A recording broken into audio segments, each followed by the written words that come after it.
Très bon début de journée à toutes et à tous. Merci d'être avec nous.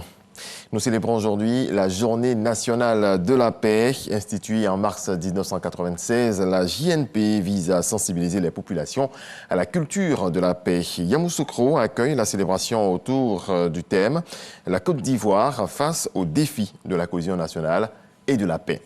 Hier, le Premier ministre Patrick Achi a préparé Yamoussoukro à la messe officielle à la basilique Notre-Dame de la Paix pour la commémoration de la 25e édition de la Journée nationale de la paix.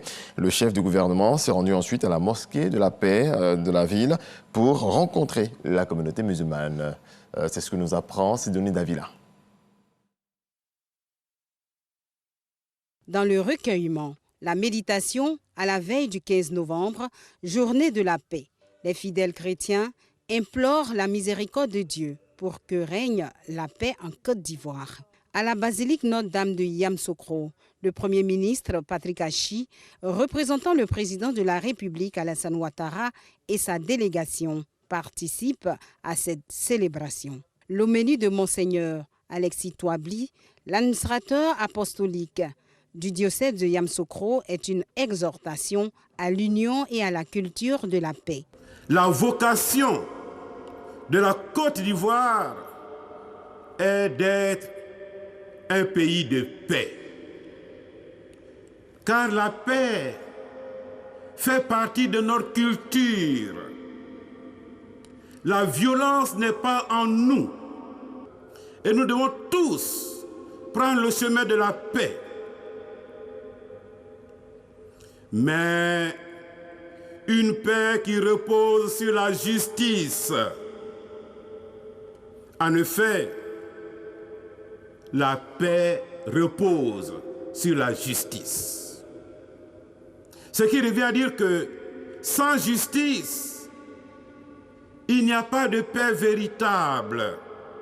Un message en accord avec celui du pape relayé par le nonce apostolique.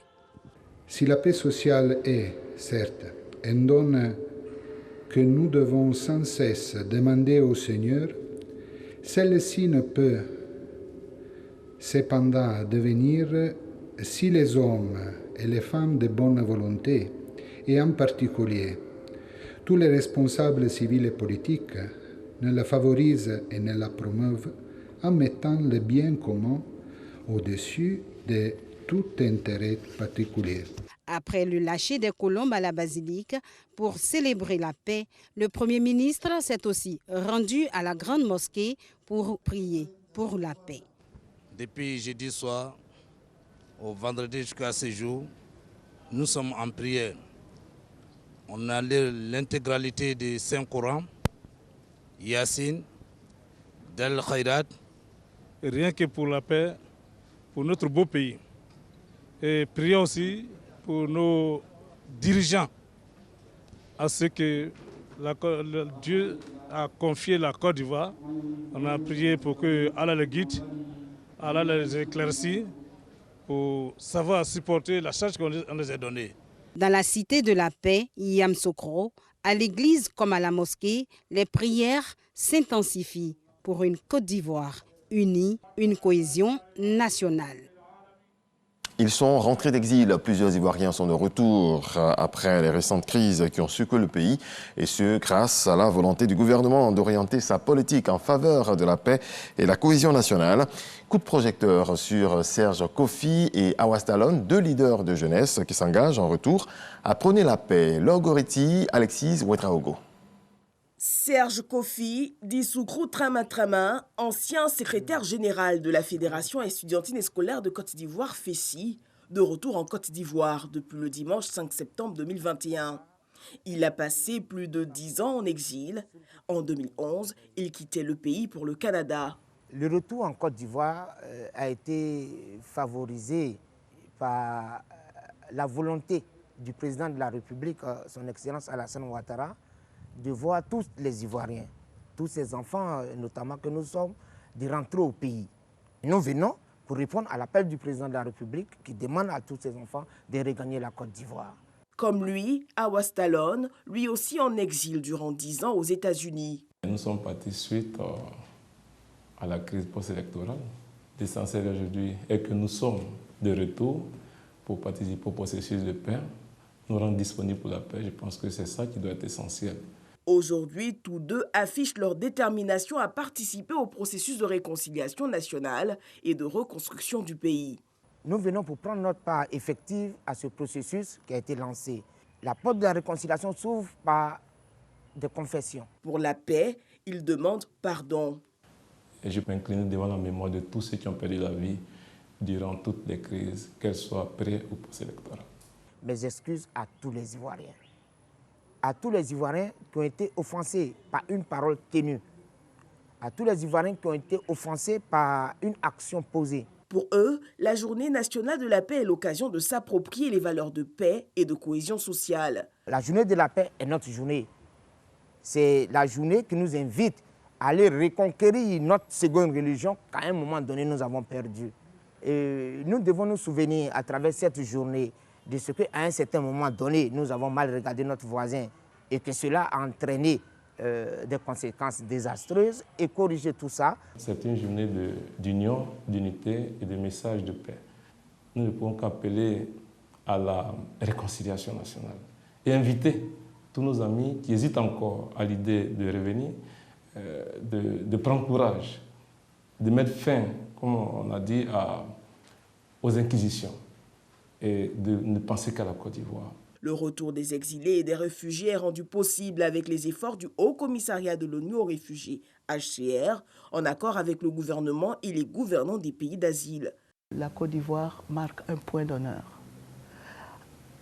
Quand il y a une crise et des mouvements de population forcés, pour trouver des solutions, il faut vraiment des efforts, il faut une volonté politique et vraiment des efforts au niveau, même le plus élevé de l'État.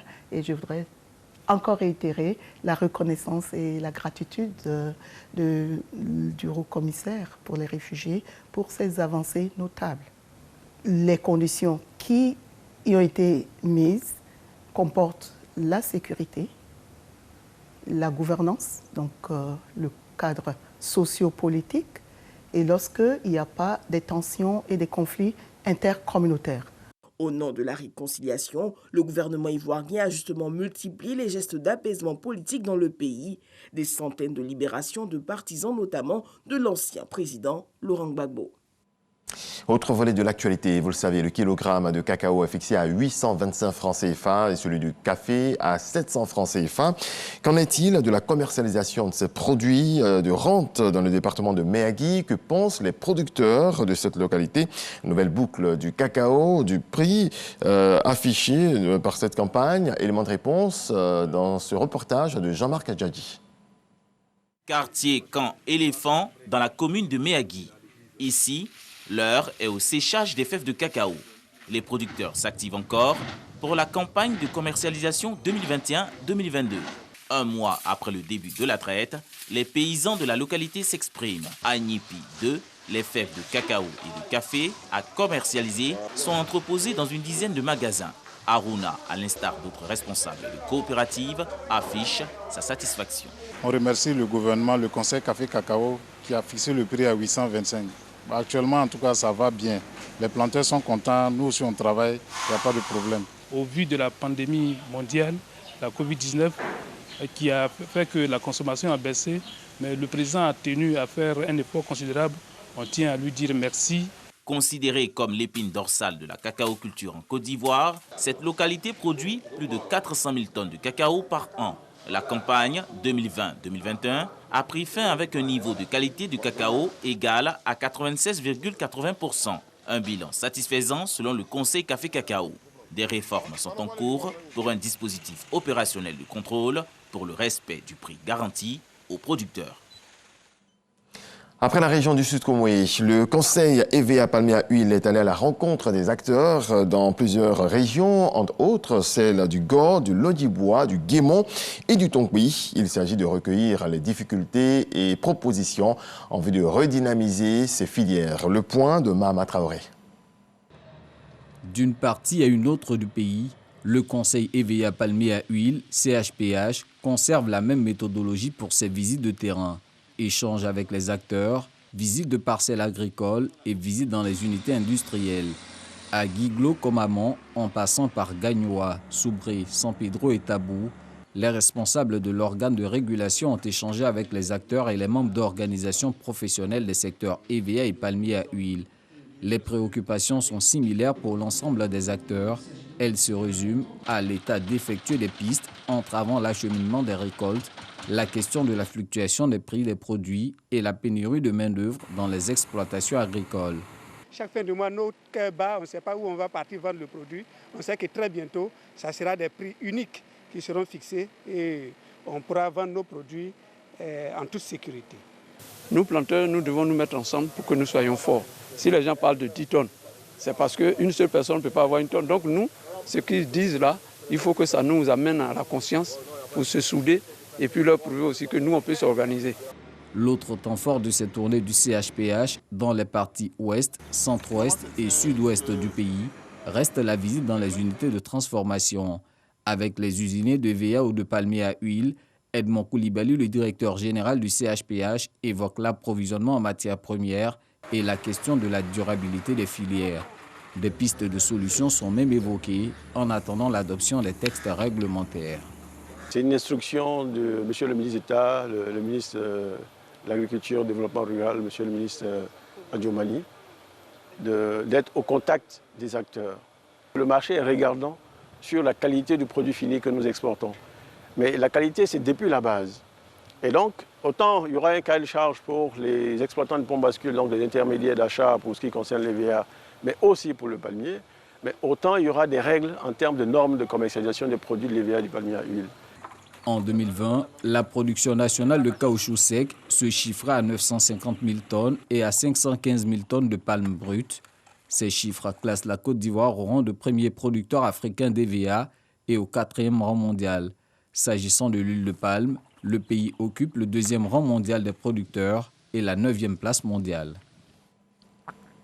Dans le reste de l'actualité, après la manifestation du samedi 13 novembre 2021, réprimée dans le sang, le fossé se creuse entre civils et militaires, de quoi compliquer davantage les médiations engagées pour tenter de remettre le pays sur les rails d'une transition démocratique.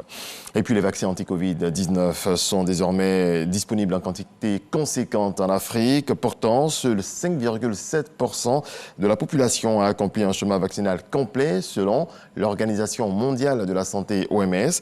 Au Bénin ou au Sénégal, par exemple, la population est réticente à se faire vacciner. Point final, excellente journée, paix dans vos foyers.